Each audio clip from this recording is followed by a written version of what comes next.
Reason बेटा। अदिति, मैंने 10 लक्षण पर्व में किसी से सुना था कि जैनिज्म यूनिवर्सल धर्म है। ये क्या सच है? इसका मतलब बोलो प्लीज।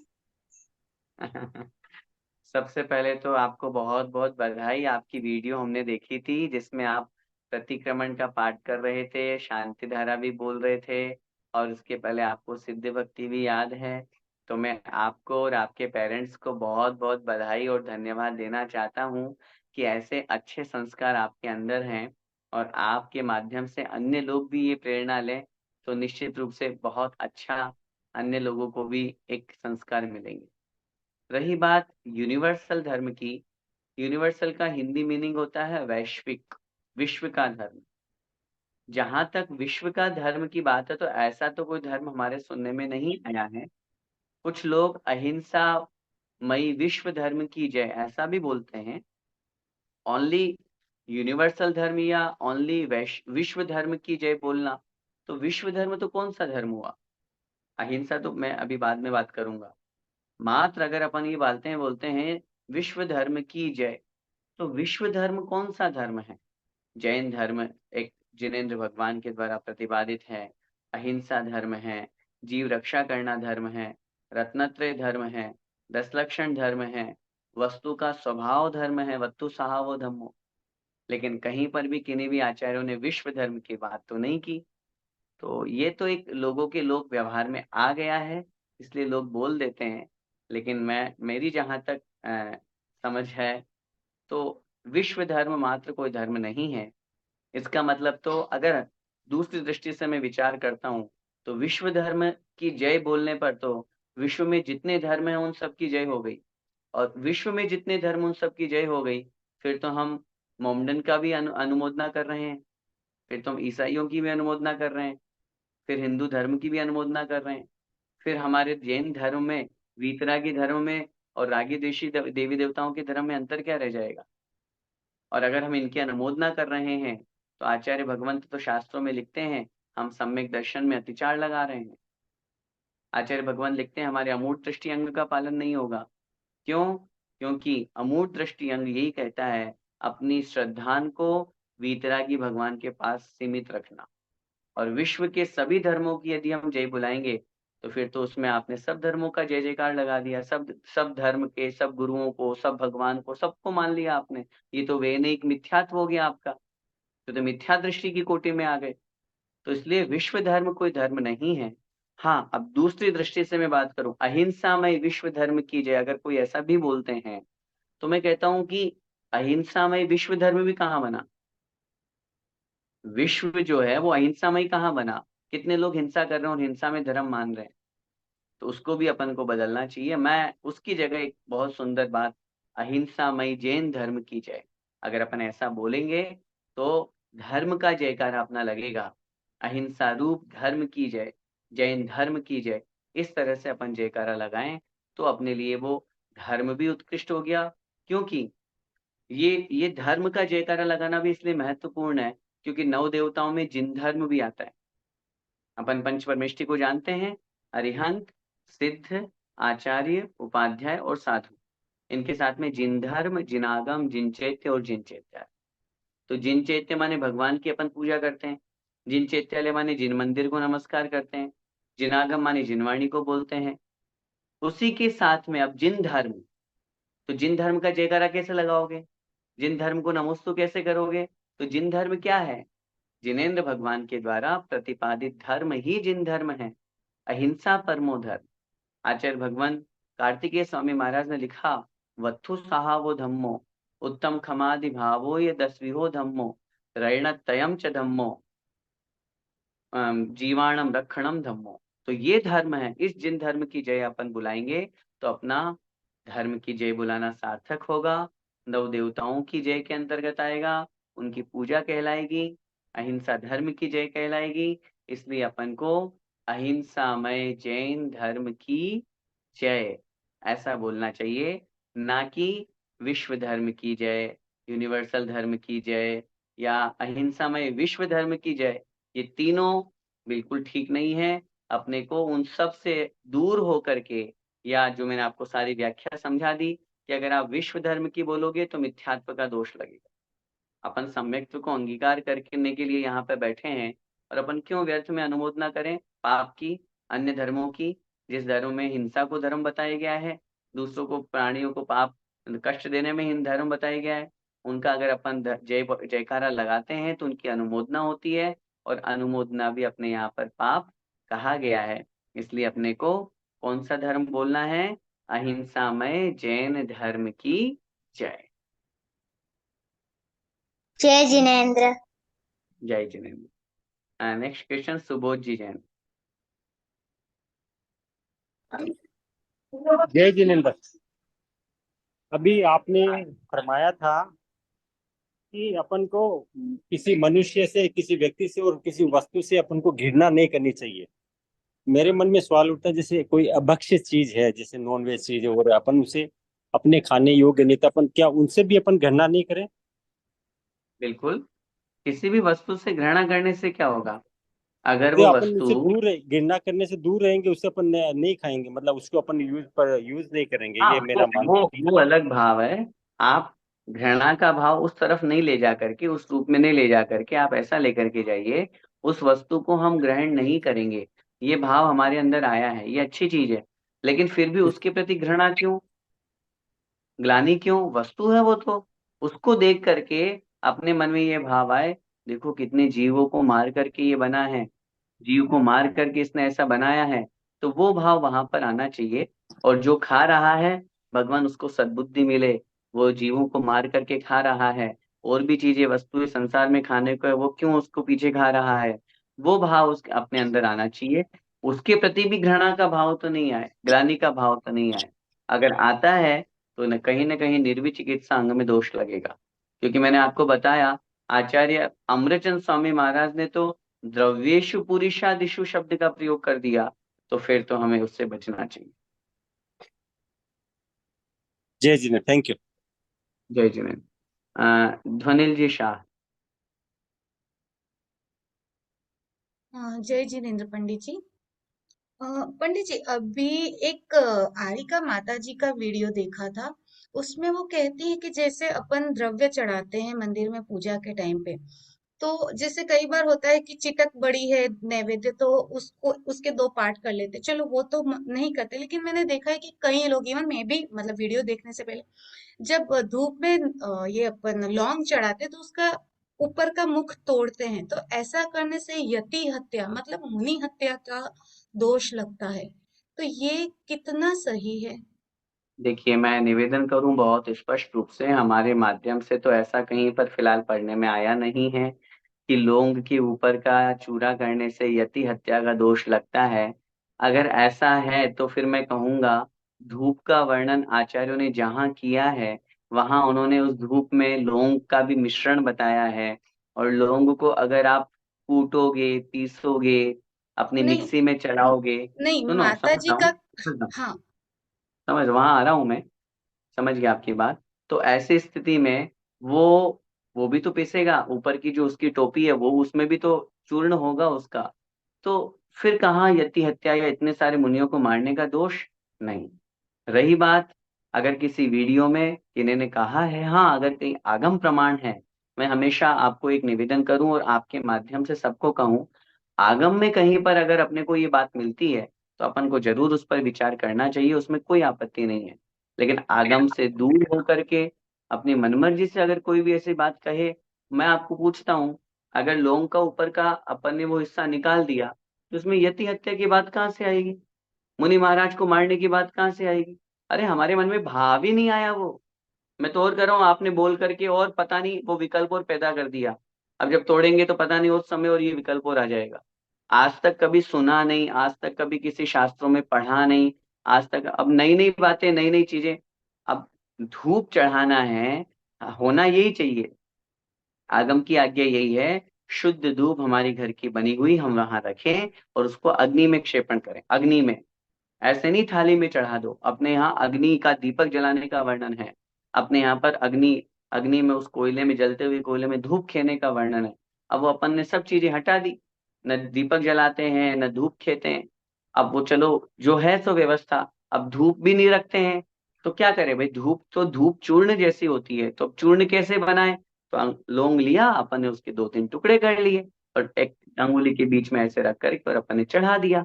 तो ये धूप चढ़ाने का प्रतीक है, क्योंकि लवंग जो है वो धूप में भी गिनती में आता है और फल में भी गिनती में आता है। तो सामान्य रूप से प्रचलन में ये है, अगर अपन उसका चूरा कर लेते हैं तो वो धूप बन जाता है, और पूरा का पूरा लौंग चढ़ाते हैं तो वो फल के रूप में गिनती में आ जाता है। तो इसलिए आगम में कहीं पर न पढ़ने में आया है, न कहीं पर लिखा है, इसलिए कोई आपत्ति नहीं है। मैं अपने आप के स्वयं के लिए कह रहा हूँ, मैं खुद जब धूप चढ़ाता हूँ, थाली में धूप नहीं होती है, या कोई, मैं अनेक स्थानों पर हम जाते हैं और किसी ने बाजार की धूप ला करके मेरी थाली में रख दी, हम बाजार की धूप नहीं चढ़ाते, हम तो लौंग के 3 टुकड़े की और चढ़ा देते हैं। तो इसलिए कोई आपत्ति नहीं है। और फिर मैं कह रहा हूँ, मैंने तो नहीं देखा वो वीडियो है, कोई भी वीडियो हो, अगर आप तक वो है और आप अपनी बात वहां तक पहुंचा सकते हो और आगम का कोई प्रमाण मिलता है, तो आप मुझे जरूर भेजिएगा, तो हम भी देखेंगे। और आगम का कोई प्रमाण मिलता है, उस पर अपन डिस्कस करके, और कोई नई बात सामने आती है तो स्वागत के योग्य है। मैं भी अपनी भूल को ठीक करूंगा, मेरे में भी कमी है कि मैं भी अब तक गलती कर रहा था, तो उसको हम भी ठीक करेंगे और हमारे माध्यम से हम सबको कहेंगे कि भैया ऐसा नहीं करना चाहिए, अगर अपने को प्रमाण मिल जाता है तो। हाँ, मेरे पास है वीडियो, मैं वो ग्रुप में या फिर आपको भेजूंगी। मतलब उनका कहना ऐसा है कि आप जब थाली बना रहे हो तो जिनेंद्र भगवान के सामने मत करो, पहले कर लो। आपको जो करना है, लौंग तोड़ना है, चिटक तोड़नी है, सामने नहीं करना चाहिए। सामने करने से ऐसा दोष लगता है, ऐसा वीडियो देखिए, में है। नहीं वीडियो भले ही है, वीडियो मेरे को मत भेजना, न ग्रुप में डालना। वीडियो तब डालना जब कोई प्रमाण बोले। ओके। जिनने आपको वीडियो भेजा है उन तक आप ये सूचना पहुंचाएं कि भैया ये जो बात बोल रहे हैं, इसका कोई आगम प्रमाण है क्या, या अकेला लॉजिक है? अब लॉजिक तो कोई भी लगा लो, लॉजिक लगाने से क्या होता है? आप अपने यहाँ पे कहीं कहीं पे परंपरा है कि अपन इतनी सी चिटक चढ़ाते हैं, है ना? अभी हम हम्म। नॉर्थ ईस्ट में गए, वहां पे जो थाली अपनी सजी हुई होती है उसमें इतनी लंबी लंबी चिटक है नैवेद्य में। तो ये परंपरा है। अब कोई बोले इतनी लंबी चिटक क्यों है भैया, छोटी सी होनी चाहिए। उधर वाले बोलेंगे अरे आप इतनी इतनी सी चिटक चढ़ाते हो नैवेद्य के नाम पे, अरे बड़ी चढ़ाओ, क्या आपत्ति है? तो ये परंपराएं हैं। अगर वो लंबी चिटक है, और अगर कदाचित अब हमें 3 पूजन करनी है, मन में भाव आ गया पूजन करते करते यार एक और पूजन करनी है, अब और कोई है नहीं है, अब उस लंबी चिटक के अगर अपन ने 3 टुकड़े कर दिए, क्या फर्क पड़ गया? क्या फर्क पड़ गया? अपन ने कोई उस चिटक को तोड़ा कर जीव हिंसा करेगी क्या? अचित्त वो तो। हम्म। अरे ये तो सोचो, जो लोग ऐसा तर्क दे रहे हैं वो स्वयं फूल पत्ती चढ़ा रहे हैं, स्वयं एक इंद्रिय जीवों की, त्रय जीवों की हिंसा कर रहे हैं, और यहाँ पे लोगों के तोड़ने में हिंसा बता रहे हैं। कैसी बात करते हैं, समझ में नहीं आता। वो तो अचित्त वस्तु है। अचित्त वस्तु के तोड़ने में क्या कभी हिंसा होती है? नहीं। बताइए। लौंग के आपने गिरी के टुकड़े किए, क्या हिंसा होगी? लौंग का टुकड़ा किया, चिटक का टुकड़ा किया, क्या हिंसा होगी? चावल आप उठा रहे हो, चावल उठाते उठाते टूट जाते हैं, आपने चावल धोए, धोने के बाद में आपने चावल पे पुष्प लगाए, रंग वो लगाया, अपना केसर कैसा केसरा कैसा लगाया, लगा? उससे बहुत सारे चावल टूट जाते हैं। तो इसमें कोई अपना तोड़ने का भाव थोड़ी ना होता है। मूल उद्देश्य मैं आपसे फिर निवेदन करूं, हमारा मूल उद्देश्य भावों की तरफ जाना चाहिए। हम लोग द्रव्य में उलझे हुए हैं, ये करो वो करो, ऐसे बनाओ वैसे बनाओ, उससे थोड़ा ऊपर उठो भाई। हमारी आत्मा का कल्याण भावों से होगा। द्रव्य एक निमित्त है, मैं ये भी नहीं कह रहा कि द्रव्य के बिना भाव पूजा कर लो केवल, द्रव्य के साथ भाव पूजा होगी, लेकिन द्रव्य एक आधार है, द्रव्य एक निमित्त है। जितनी उत्तम से उत्तम सामग्री हम हमारे सामने होगी, हमारे भाव उतने ही अच्छे लगेंगे। तो भावों की तरफ हमारी दृष्टि जाए, मात्र द्रव्य में और इन सब वीडियोस में और इन सब बातों में उलझने के बजाय, हमारे भाव जितने अच्छे लगेंगे भगवान की पूजन में, उतना हमको फल मिलेगा। ओके। धन्यवाद पंडित जी। जय जी। जय जी। हाँ, नीलम जी पाटिल।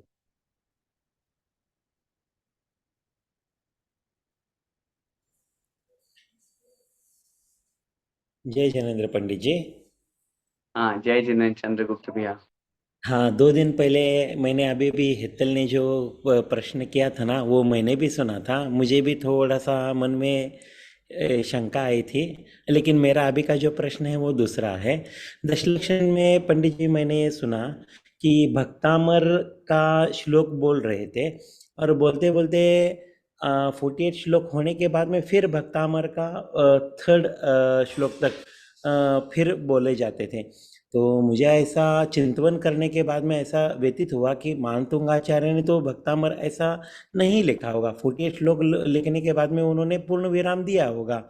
तो फिर प्रथमम जिनेन्द्रम, फिर वो तीसरा अध्याय जो है ना वहां तक बोलना मतलब ये उचित है या नहीं, ऐसा क्यों बोला गया? मुझे तो लॉजिक ही नहीं समझ में आ रहा है भाई। जब मतलब? भक्तामर स्तोत्र की अपन बात करते हैं और हाँ एक हाँ से 48 काव्य वो कहे गए हैं, पहले से लेकर के 48 तक काव्य तक अपन ने पढ़ लिया है।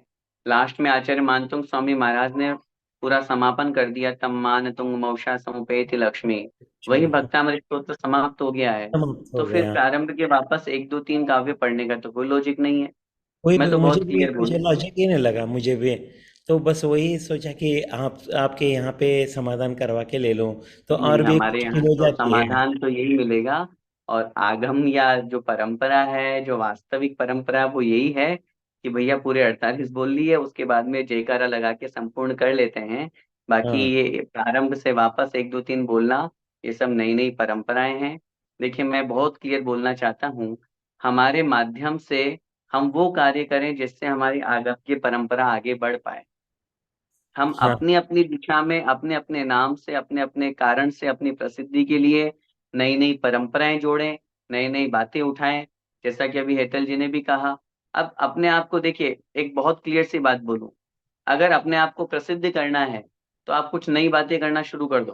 ट्रू ये ट्रू। जो लोग नई नई बातें करते हैं ना, वो क्यों करते हैं? उसके पीछे कारण है। हमने अपने जीवन का अनुभव बता रहा हूँ मैं, पूज्य गुरुओं देवों से या जो सीखा है, समझा है, कि जब दुनिया में चल रहा होता है ना नाम, अभी कोई नहीं जानता, तो अब नहीं जानते तो क्या करें यार? कुछ नया काम तो करना पड़ेगा ना।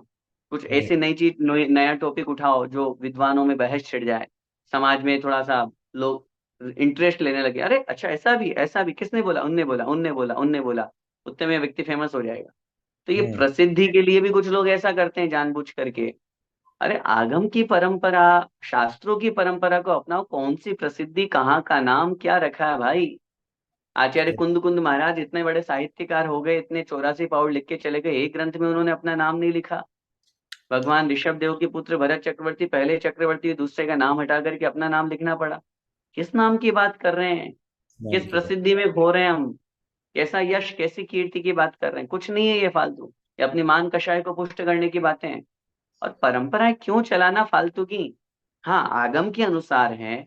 कोई व्यक्ति गलत कर रहा है, कोई व्यक्ति बीच में ही छोड़ करके उल्टा पढ़ रहा है, सीधा पढ़ रहा है, कुछ कर रहा है, तो आप आगम की अपेक्षा से उसे ठीक करें। लेकिन 48 बोल दिए, फिर वापस शुरू के एक दो तीन बोल रहे, क्या लॉजिक है? फिर एक दो तीन बोलने में फिर खत्म कर रहे हो। या तो हाँ। फिर आचार्य मानकुंड स्वामी महाराज को वहां पर लिखना चाहिए था, भाई मैं तो 48 नहीं खत्म कर रहा हूँ, तुम तीन तक और पढ़ना। तो ये सब ग्रेट। चीजें व्यर्थ की एक परंपराएं बनाई हुई हैं। इतने सालों तक हमने तो आज तक कभी नहीं सुना और न कहीं पढ़ा। इतने सालों में गुरुदेव के मुख से भक्तामर पढ़ा है, सुना करेक्ट। है। आचार्य भगवंत भी बोलते हैं, सारी चीजें हैं। किसी भी शास्त्र में मैंने नहीं पढ़ा कि 48 के बाद में उन्होंने बार बाद के दो तीन और लिख दिए हों। तो ये सिर्फ सिर्फ नई परंपरा बनाने की बातें हैं। अपन को उनसे बचना चाहिए। अपन तो अपना 48 पढ़ो, 48 में 48 घंटे बनाओ, खूब ध्यान लगाओ। जितना मन लगेगा उतना अच्छा पुण्य का लाभ अपने को होगा। बहुत बहुत धन्यवाद पंडित जी। आज सम्यक दर्शन का टॉपिक चल रहा था और मेरी मतलब ये का मतलब इच्छा है या आकांक्षा है कि इस भव में एटलीस्ट सम्यक दर्शन लेके जाना है। सम्यक ज्ञान, सम्यक चारित्र दृढ़ होने के लिए पता नहीं मेरे पास उतना सहनन अच्छा है नहीं, पता नहीं। और सम्यक दर्शन के साथ युगपत तो सम्यक ज्ञान तो आता ही आता है। तो आता है। सम्यक दर्शन प्राप्त करने के लिए मैंने मुनि महाराजों को मतलब ये किया था। तो उन्होंने ये पूछा था, यही जो आपने 10 अंग बोले थे ना, इसमें से आप खुद का निशंकितांग, निकांक्षितांग, ये आप खुद खुद ये करके खुद पे आप इम्प्लीमेंट करके चेक करो आप कहाँ पे फिट होते हो। तो कभी कभी देखता हूँ तो ऐसा लगता हूँ मैं हर एक में एक अंश अंश मात्र में मतलब मेरे में एप्लीकेबल है, और कभी कभी डेप्थ में जानना चाहता हूँ तो ऐसा लगता है मैं किसी में भी फिट नहीं हूँ। तो तो मतलब इसका क्या है कि एटलीस्ट देखिए, मतलब दो मुझे बातें मैं सम्यक कहूंगा दर्शन आपसे तो सबसे चाहिए। पे सबसे पहले तो आपने कहा कि पता नहीं सम्यक चारित्र के लिए मेरा सैनन है या नहीं है। ये बात तो आप भूल जाइए, आपका सैनन है। असंप्राप्ता सपाटिका सैनन, अंतिम सैनन में भी मुनिपद धारण करके 8वें स्वर्ग तक जाया जा सकता है। तो इसलिए उसमें कोई आपत्ति नहीं है। बस ये है, आपको दुबई छोड़ के भारत आना पड़ेगा, क्योंकि दुबई में नग्न दिगंबर की व्यवस्था नहीं है। तो इसलिए सैनन है, शक्ति है। अपने पुरुषार्थ को अगर हम जागृत करेंगे तो हम सम्यक चारित्र को भी अंगीकार कर सकते हैं। उसकी शुरुआत अपन को व्रत नियम के साथ में प्रतिमाएं लेकर के उसका अभ्यास करने से करना चाहिए। रही बात सम्यक दर्शन के 8 अंगों की, अपने ऊपर इम्प्लीमेंट करने पर अंश रूप में घटित होता है, पूर्ण रूप से घटित नहीं होता। यही तो अपनी सम्यक दर्शन की विशेषता है। सम्यक दृष्टि जीव को जिस दिन ये लगने लगे अब तो मैं पूर्ण हो गया, सम्यक दृष्टि नहीं है वो। हर कदम कदम पर वो आगे बढ़ता रहे, अरे मुझ में ये कमी हो सकती है, मुझे इसे ठीक करना है, मुझ में ये कमी हो सकती है, मुझे इसे ठीक करना है। पूर्णता तो हमारे हाथ में है ही नहीं है। पूर्णता तो होगी या नहीं होगी भगवान जाने, अपन को तो हर चीज को अच्छा अच्छा सुधार सुधार के आगे बढ़ते जाना है। और अगर अंश रूप में भी 8 अंग हमारे पास में हैं, और जो जो कमियां हैं उन कमियों को दूर करते जाइए, वो अंग हमारे जीवन में आता जाएगा। वो अंश अंश बढ़ता बढ़ता बूंद बूंद से घड़ा भर जाएगा, 8 अंग पूरे हो जाएंगे और हमें सम्यक दर्शन की प्राप्ति हो जाएगी। इसलिए कमियों को देखते जाइए और देख करके उसे पूरा करते जाइए, कमी दूर करने का प्रयास और पुरुषार्थ करते जाइए। निश्चित रूप से भावना बलवती होती है, आपके मन में है मुझे एक बार सम्यक दर्शन प्राप्त जरूर हो जाए, तो निश्चित रूप से होगा। जो आगम में बताया है, जैसा श्रद्धान बताया है, 8 अंगों को पालन करना बताया है, सच्चे देव शास्त्र गुरु पर श्रद्धान करना बताया है, भेद विज्ञान करना बताया है, वो हम अपने जीवन में अपनाएंगे तो डेफिनेटली हो। बहुत बहुत धन्यवाद पंडित जी। जय जी। जय जिनेन्द्र। नेक्स्ट क्वेश्चन हिमांशु जी जैन।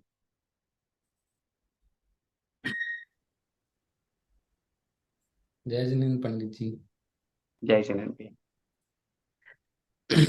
मैं ज्यादा धर्म पढ़ा नहीं है, आज पहली बार ही मैं किसी का लेक्चर सुन रहा हूँ, तो मेरे ओके। को मतलब वीडियो पे वैसे काफी सुने हैं। जी। मैं आज ही का आपने जो लेक्चर दिया है उस पे एक क्वेश्चन है कि हमें किसी से घृणा नहीं करनी चाहिए, कुछ वो नहीं करना चाहिए। प्लस हम लोग एक पूजा पढ़ते हैं हम कि हम ज्ञानानंद स्वभावी हैं, पर से मेरा कोई संबंध नहीं है, करेक्ट। और जो अपना धर्म है वो कहता है ना आत्मा का चिंतन करना चाहिए। तो आपकी जो बॉडी है आपको हमेशा आत्मा से, आपका पर से कोई रिलेशन ही नहीं। तो मेरा जो सवाल ये है कि जब पर से कोई रिलेशन ही नहीं है तो फिर पंडित जी लोग ज्ञान क्यों देते हैं, हमें किताबें क्यों पढ़नी है जब कोई रिलेशन आने वाला नहीं उससे।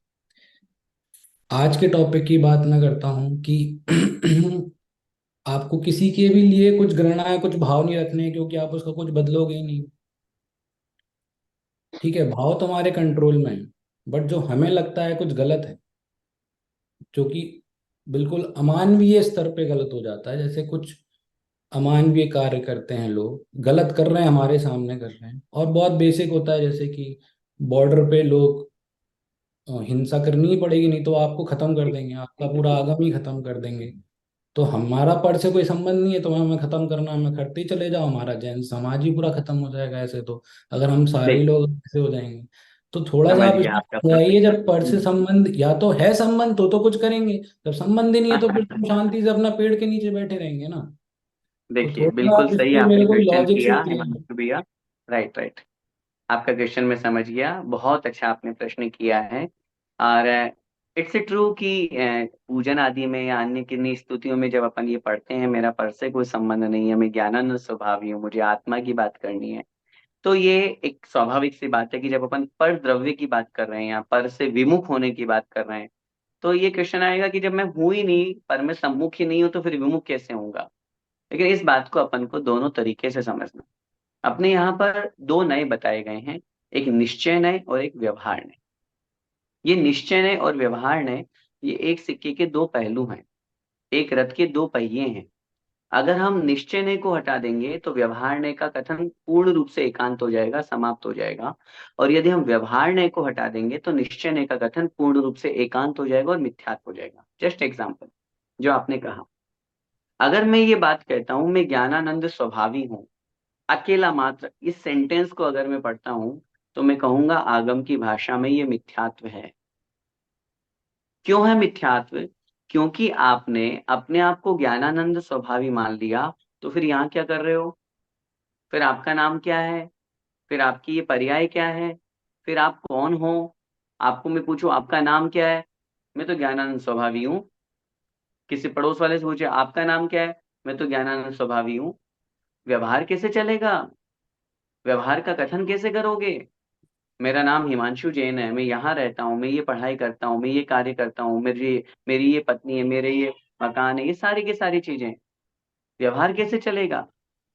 और तो और छोड़ो, चलो ये तो मैं मनुष्य हूँ, ये भी तो व्यवहार नए हैं।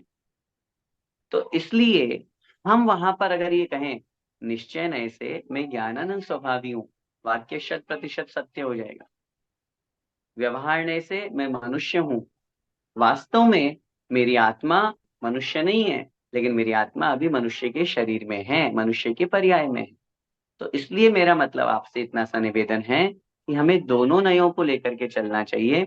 हमें एकांत पक्ष से अगर हम ये बात बोलेंगे या मात्र उन्हीं की पूजा अर्चना करेंगे या उन्हीं के वाक्यों को या उन्हीं के शास्त्रों को पढ़ेंगे तो फिर व्यवहार में कहीं ना कहीं अपन को दिक्कत आएगी, जैसा कि आपने कहा। और जैन धर्म समाप्त होगा, बॉर्डर पे सैनिक लड़ रहे हैं, वो समाप्ति हो जाएगी सारी, मैं कुछ करता ही नहीं हूँ। किसी ने मैंने किसी को मार दिया और मारने के बाद में बोलूं मैं करता जग का क्या काम, होता स्वयं जगत परिणाम है।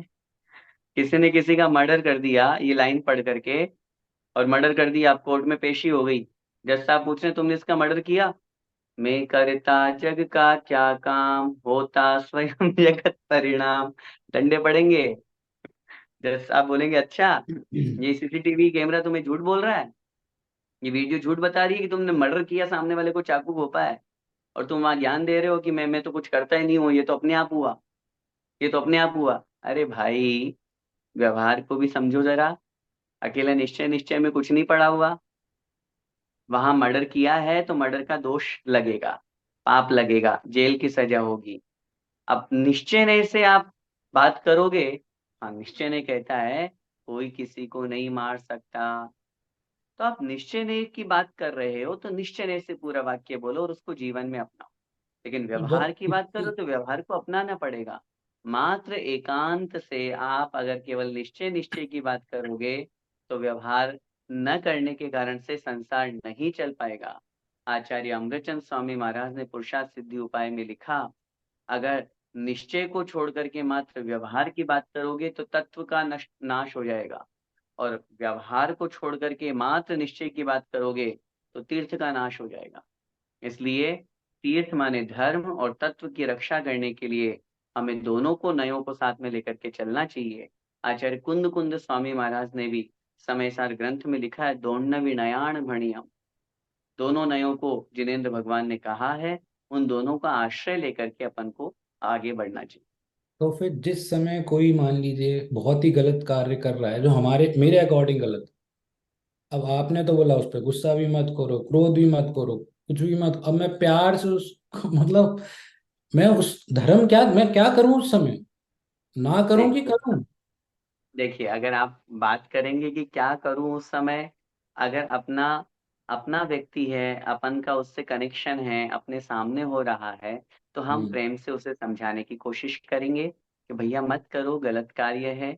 एक बार समझाएंगे, दो बार समझाएंगे, ये व्यवहार है, ये ठीक व्यवहार है की क्रिया करनी पड़ेगी।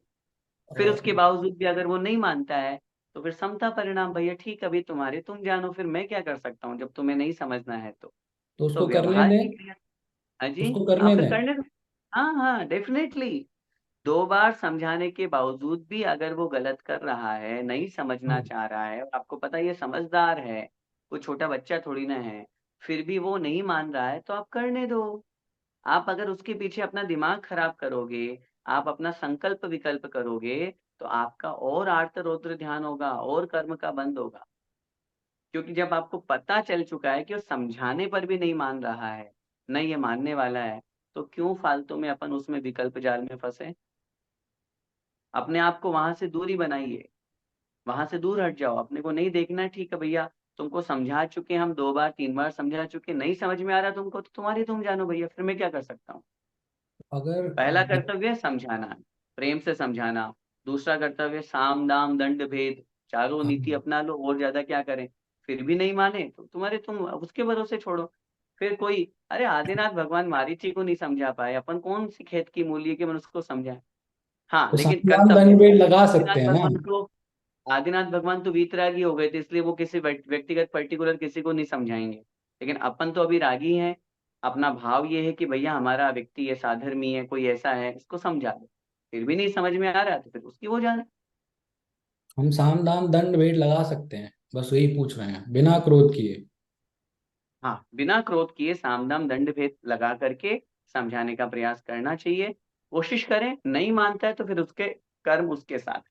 बस वही वही क्लैरिटी आज हो गई है कि बिना गुस्सा किए उसको मार सकते हो आप। अब देखिए मैं फिर वही कहूंगा, मैं अनुमोदना तो नहीं करूंगा कि मार सकते हैं, क्योंकि आप कितना मारते हैं और कैसे मारते हैं ये आप अपने ऊपर सिचुएशन पे डिपेंड करें। समझाने की दृष्टि से, अगर जैसे गुरु के लिए कहा गया है, गुरु का क्रोध क्रोध नहीं होता, वो बाहर से दिखाने के लिए क्रोध होता है। बाहर से जैसे सिंपल कुम्हार होता एग्जांपल है। ले रहे हो, मैं टफ एग्जांपल्स की बात कर रहा हूँ, जैसे कि अभी यहाँ पे बच्चे भी हैं इसलिए बोल नहीं पा रहा हूँ। अमानवीय कार्य करते हैं लोग, अमानवीय कार्य उस समय आप देख रहे हो कि वो जिस दूसरे इंसान के साथ कार्य कर रहा है अमानवीय है, तब उसको वो नहीं समझ सकता। उस समय क्या करना चाहिए, धर्म क्या कहता है, बहुत अमानवीय कार्य होता है तब। देखिए, अमानवीय कार्य अगर हो, हाँ ठीक है, अमानवीय कार्य अगर वहां पर हो रहा है, तो निश्चित रूप से उस व्यक्ति के माध्यम से इतनी हिंसा हो रही है, इस तरह का पाप हो रहा है, तो हमें जरूर रोकना चाहिए। अब जब आपने इस बात को क्लियर किया है, तो ये बात मैं बहुत क्लियर बोलना चाहता हूँ कि अगर ऐसा पाप हो रहा है और ऐसी हिंसा हो रही है, तो हमें उससे जरूर रोकना चाहिए। उसके लिए चाहे हमें विरोधी हिंसा भी करनी पड़े, हम्म। विरोधी हिंसा। हाँ, मैं अब लाइन पे आ रहा हूँ, क्योंकि 4 हिंसा अपने यहाँ पे बताई गई है। आरंभी, उद्योगी, विरोधी और संकल्प। हम गृहस्थों के लिए संकल्पी हिंसा का त्याग बताया है, लेकिन शेष 3 हिंसा का त्याग नहीं बताया। विरोधी हिंसा का त्याग नहीं है। बॉर्डर पे शत्रु को, सामने वाले को मार रहा है अपना देश का सैनिक, क्यों मार रहा है? हमारे देश में आकर के वो आतंक फैला रहे हैं, दूसरों को मारेंगे, धर्म को हानि पहुंचाएंगे, बीवी बच्चों को उठा करके ले जाएंगे। उनकी रक्षा करने के लिए अगर वो उनको मार रहा है, विरोधी हिंसा है। आचार्यों ने लिखा है, विरोधी हिंसा का त्यागी नहीं होता है। अब आपने जो बात बोली, अगर ऐसा कोई अमानवीय कृत्य कर रहा है, अगर उसकी रक्षा करना है हमको, हमें उसको मारना भी पड़े तो कोई आपत्ति नहीं है, धर्म हमें आज्ञा देता है। शास्त्र हमें कहता है कि आप उसे प्रेम से समझाएं, प्रेम से नहीं मानता है डांट से समझाएं, डांट से नहीं मानता है उसको 2 4 लगा करके समझाएं। फिर भी वो नहीं मानता है, क्योंकि उसके माध्यम से और अन्य कृत्य हो रहे हैं और लोगों की हिंसा हो रही है, माहौल खराब हो रहा है, तो उसके लिए जरूर दंड का प्रावधान होना चाहिए। और जो हमसे दंड बने, जो एक नीति न्याय पूर्वक दंड है, मैं ये भी नहीं कहूंगा कि कानून व्यवस्था को हम अपने हाथ में ले लें। जितना हमारे एक हाथ में है उतना हम उसको समझाएं। फिर भी वो नहीं समझता है, तो फिर पुलिस के हवाले करो, सामने वाले को फिर समाज के हवाले करो। भैया अब तुम जानो, मैंने तो देख लिया, उसके बावजूद भी नहीं मान रहा है। उसके ताकि उसके माध्यम से अन्य लोगों को ये डर बैठे कि अमानवीय कृत्य करने पर कैसा दोष लगता है और कैसा दंड और कैसे सजा भुगतनी पड़ती है, ताकि अन्य लोग वो गलत कार्य करने से बचे। Thank you. जय जी। अतीश जी पांडे।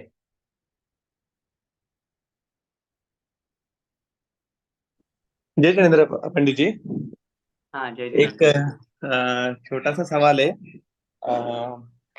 जब हम लोग अभी कोई भी उपास या फिर एकासना व्यासना या फिर तेला 10 लक्षण करते हैं, तो आगम अनुसार एग्जैक्टली इसकी क्या क्रिया होती है जिसे हमें फॉलो करना चाहिए? और देखिए, ये सवाल इसलिए है क्योंकि हमने कुछ कुछ अभी जैसे सुना कि औरंगाबाद में कुछ कुछ लोग नारियल पानी पीते हैं उपवास के दरमियान। तो ये सारा जो कंफ्यूजन उसके वजह से आया। तो हमें तो पता है कि निर्जल ही उपवास होता है, और अगर बहुत ही ज्यादा कुछ मतलब तकलीफ हो अगर बेला या तेला करने में, तो क्षमा भावना रखते हैं, या फिर थोड़ा माफी मांग के अगर पीना पड़े तो पी सकते हैं, गुनगुना सा एक घोट या कोई तो ऐसा। बट आगम में क्या लिखा हुआ है वो जानने की प्रयास है। देखिए, आगम की दृष्टि से हम बात करते हैं तो उपवास का मतलब होता है चारों प्रकार के आहार का त्याग करना। चारों प्रकार के आहार के अंतर्गत खाद्य, स्वाद्य, लेह्य, पेय, खाने की जो सामग्री है, गेहूं आदि, जिससे पेट भरता है। स्वाद लेने वाली जो चीजें हैं, सुपारी, इलायची आदि। लेह के अंदर चाटने योग्य चटनी आदि। और पेय के अंदर पीने योग्य पदार्थ जितने भी हमारे हैं, चाहे दूध हो चाहे पानी हो, इन सब का त्याग किया जाता है। तो उपवास का मतलब होता है चारों प्रकार के आहार का त्याग। चाहे आप एक उपवास कर रहे हैं, बेला कर रहे हैं, 2 उपवास या 3 उपवास करके तेला कर रहे हैं, चाहे पंचमेरु के 5 उपवास कर रहे हैं, चाहे अष्टानिका के 8 उपवास कर रहे हैं, या 10 लक्षण के 10 उपवास कर रहे हैं, अगर हम उपवास कर रहे हैं और पानी की अगर हमने एक बूंद भी ग्रहण कर ली है, तो हमारा उपवास नहीं कहलाएगा। ये बात बहुत अच्छी तरह से मैं आगम की दृष्टि से आप लोगों के बीच में निवेदन कर रहा हूँ। वो उपवास नहीं कहलाएगा। उपवास तो अगर पानी की एक एक घूंट भी आपने पानी पी लिया तो आपका उपवास खंडित हो गया। अब रही बात उपवास के दिन, जब हमसे हमारी शक्ति नहीं होती है, बेला तेला में, पंचमेरु में, 10 लक्षण में, तो हम पानी पी लेते हैं। तो पानी पी लेते हैं तो क्या हुआ ये हम कहेंगे आपको 100 में से 100 नंबर तो नहीं मिलेंगे उपवास के, लेकिन आपने पानी पी लिया तो 10 नंबर कम हो जाएंगे। क्यों? क्योंकि आपने पानी पी लिया तो 90 तो मिलेंगे। उपवास नहीं कहलाएगा, लेकिन उपवास में आपने जल पी लिया तो आपका उपवास ये कहा जाएगा, इन्होंने जल पी करके उपवास किया। दूसरी बात, अगर हम उस पानी को भी लिमिट क्रॉस कर दें, 2-2, 3-3, 4-4 बार पीने लग जाएं, तो फिर वो उपवास की कोटि में भी नहीं आएगा। फिर नंबर तो और माइनस मार्किंग शुरू हो जाएगी। रही बात उपवास में नारियल पानी पीने की, मौसमी का जूस पीने की, तो मैं बहुत क्लियर कहूंगा, ये उपवास नहीं है, ये एकाशन है। अपने यहाँ पे एकाशन की व्यवस्था भी बताई गई है। एकाशन का मतलब होता है एक बार भोजन ग्रहण करना। भोजन इट मीन्स नॉट ओनली अन्न। भोजन इट मीन्स चारों प्रकार के आहार। मैंने बताया आपको, अगर पानी भी लेते हैं तो वो भी भोजन ही है। मुख के माध्यम से जो भी हम ग्रहण करते हैं वो भोजन है। तो अगर अपन ने पानी भी लिया है तो भी वो एकाशन हो गया, नंबर 100 में से 90। अब आपने मन में लिया चलो यार नारियल पानी से थोड़ी सी शक्ति मिल जाएगी, तो आपने नारियल पानी पी लिया, तो आपको 100 में से 80 नंबर मिलेंगे। आपने कहा चलो मैं दूध भी पी लेता हूँ तो 100 में से 70 नंबर मिलेंगे। आपने कहा मैं ड्राई फ्रूट भी खा लेता हूँ, अन्न नहीं खाऊंगा, 100 में से 60 नंबर मिलेंगे। तो ये तो नंबर कम कम होते जाएंगे आपके। एकाशन किया है, एक टाइम का आपने आहार छोड़ दिया, एक टाइम में मुझे लेना है, तो आपने 100 में से 50 नंबर मिलेंगे। तो ये हमारी शक्ति के ऊपर भी डिपेंड है। लेकिन जहाँ उपवास के नियम की बात करते हैं, तो मुनि महाराज हो चाहे श्रावक हो, आप श्रावक के लिए शास्त्रों में सब जगह लिखा है चारों प्रकार के आहार का त्याग। मैंने तो, आप तो ये कह रहे हैं औरंगाबाद, मुझे नहीं पता, लेकिन मैं तो एक स्थान पर गया, वहां मुनि महाराज ने 32 उपवास किए, और मैंने देखा वो हर दूसरे दिन आहार के लिए निकलते थे और लौकी का जूस पानी पी करके आते थे। तो हमने तो किसी को नहीं कहा, लेकिन हमने एक बार उन्हें उनसे चर्चा की। मैंने कहा महाराज फिर उपवास कैसे हुआ? आप लौकी का पानी ले रहे हैं, आहार ले रहे हैं, बाकायदा विधि लेके निकले हैं, तो फिर उपवास कैसे कहलाया? आप ये कहिए ना कि हाँ मैं लौकी के साथ में, लौकी के मात्र लौकी के पानी के साथ में मैंने 32 उपवास किए। ये कहिए ना। मात आप उपवास क्यों बोल रहे हैं? आप उपवास बोल करके आप चारों प्रकार के आहार के त्याग का नाम का उपवास, उसको क्यों बदनाम कर रहे हैं आप? जितनी शक्ति है, जैसी है वैसी अपने को लेनी चाहिए। शक्ति है तो आप 10 उपवास करें, 9 उपवास करें। मुझे याद है अच्छी तरह से, आचार्य भगवंत विद्यासागर जी महाराज ने एक बार 10 लक्षण में 9 उपवास किए। अब उनके उपवास तो ऐसे ही विधि लेके निकलेंगे नहीं, वो जहां है वहीं रहेंगे, पानी की एक बूंद भी नहीं जाएगी। लोगों ने सोचा कि 10 लक्षण का 10 उपवास कर रहे होंगे आचार्य भगवंत, और 10वें दिन वो विधि लेके निकल गए। तो शक्ति है शरीर की। उन्होंने क्या पता क्या सोच करके नो की है, क्या पता 10वें की शक्ति थी या नहीं थी, क्या भावना थी, सारी बातें थी। तो इसलिए अगर जल भी ग्रहण करते हैं तो फिर वो उपवास की कोटि में नहीं आता है, वो एकाशन की कोटि में चला जाएगा। ओके, थैंक यू पंडित जी। बहुत बड़ा डाउट था, वो क्लियर किया, क्योंकि बहुत सी लोगों ने वो प्रथा लोग प्रथा चालू कर दी है। तो बस एक क्लियर कट सवाल का आंसर जो है ना, वो अभी हमेशा याद रहे। हाँ, धन्यवाद। इसमें मैं एक बात और साथ में ऐड करना चाहूंगा कि एकाशन में जैसे मैंने कहा ना, पानी ले लिया उन्होंने या दूध ले लिया या जूस ले लिया, तो मैं ये कहूंगा कि हाँ, उनका जो एकाशन है वो उत्कृष्ट एकाशन है, उपवास नहीं, उत्कृष्ट एकाशन। एकाशन का मतलब एक टाइम भोजन ग्रहण करना। अब एक आदमी तो पूरा पेट भर के कर रहा है, एक मध्य पेट भर के कर रहा है आधा, एक थोड़ा सा ही पेट भरा। प्रमाण सागर महाराज जी का एक एग्जांपल दूं, बहुत टाइम पहले की बात है, सागर की, आई थिंक सन 1987-88 की बात होगी। वो उन्होंने 3 दिन तक, प्रमाण सागर महाराज ने नियम लिया कि मैं 3 अंजुली पानी पीऊंगा खाली। तो वो चौके में जाते, पड़गान होता, नवदा भक्ति सब हुई, और आहार ग्रहण करने के लिए अंजुलि करते और 3 अंजुलि पानी पीते और छोड़ करके आ जाते। तो अब उनका उत्कृष्ट एकाशन है। वो एकाशन तो उनका तो हमेशा होता ही है, लेकिन वो उत्कृष्ट ऊनोदर हो गया, अपने यहाँ उसको दूसरा नाम दिया उपवास के बाद में, ऊनोदर। ऊनोदर का मतलब था भूख से कम खाना, तो ये उत्कृष्ट ऊनोदर हो गया। अच्छा, ये भी और मैं बता दूं, उपवास से ज्यादा फल ऊनोदर में मिलता है। उपवास में तो आपको आहार करने नहीं जाना, ऊनोदर में तो पूरे षटरस व्यंजन, पूरी 56 भोग, पूरी थाली आपके सामने है, और आपने उसको ठुकरा दिया, आपने छोड़ दिया, मुझे नहीं लेना, अपने और इच्छाओं पर, इंद्रियों पर आपने कंट्रोल किया, तो और ज्यादा वहां पुण्य का बंध होता है। तो इसलिए उस अपेक्षा से वो कथन है, तो वो अपन उसको एकाशन या ऊनोदर के अंतर्गत लेना धन्यवाद पंडित जी। चाहिए। विकास जी गोधा। हाँ, जय जयनंद भाई, पंडित जी। हिमांशु का बहुत एक ज्वलन क्वेश्चन था, और क्वेश्चन भी बहुत अच्छा था, आंसर भी बहुत अच्छा था। बहुत अच्छी तरह से हम लोग समझे इस पर्टिकुलर इश्यू को। भैया जी, मेरा क्वेश्चन नहीं है, बट हम क्या है, पूरे जीसीसी के तरफ से, सबके तरफ से उत्तम क्षमा नहीं बोल पाए आपको।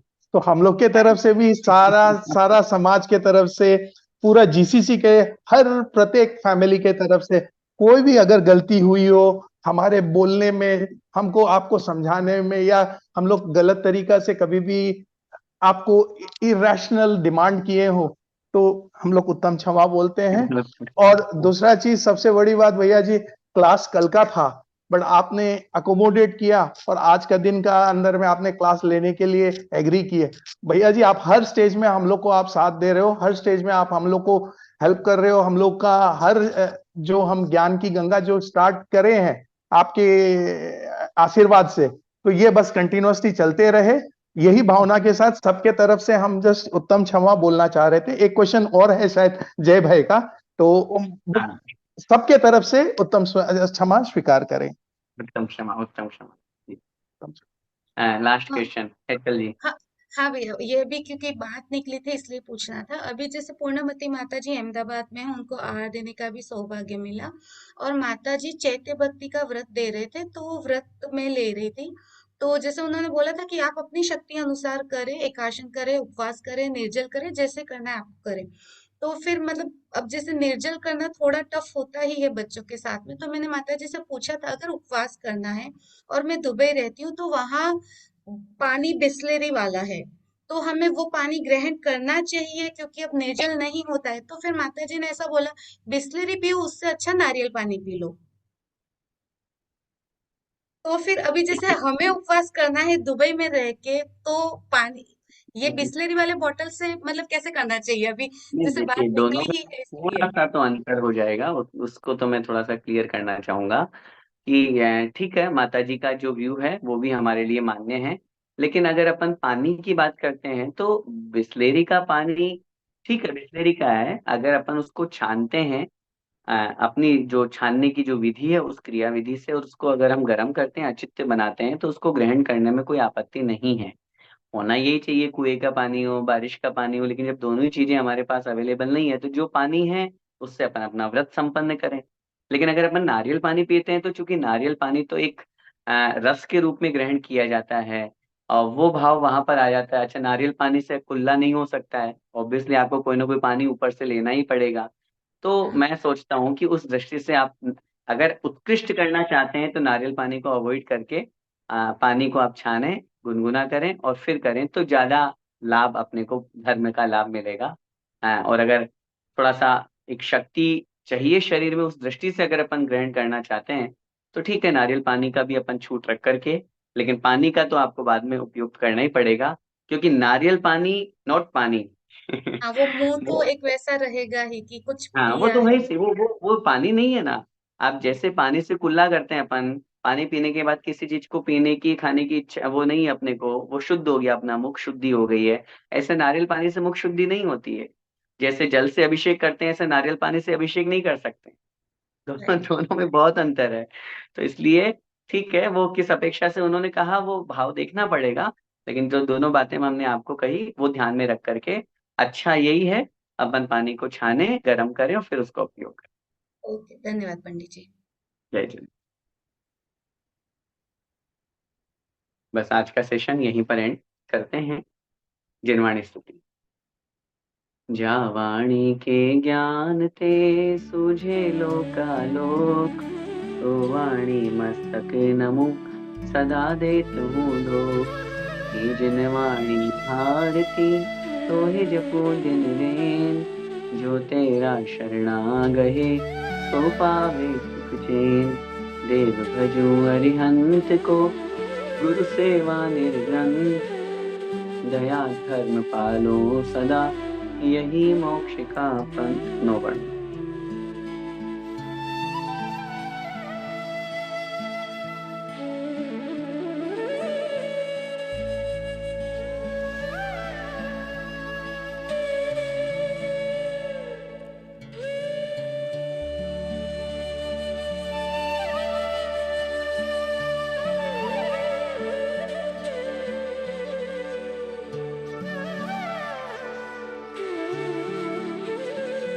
द्वादशांग जिनवाणी माता की जय। जय जय जय आचार्य भगवंत श्री विद्यासागर जी महाराज की जय। जय जय मुनिपुंगव श्री सुधा सागर जी महाराज की जय। जय जय समस्त जय महामुनिराजों की जय। जय सबको जय जिनेन्द्र। जय जिनेन्द्र भैया, जय जिनेन्द्र। जय जिनेन्द्र। जय जिनेन्द्र।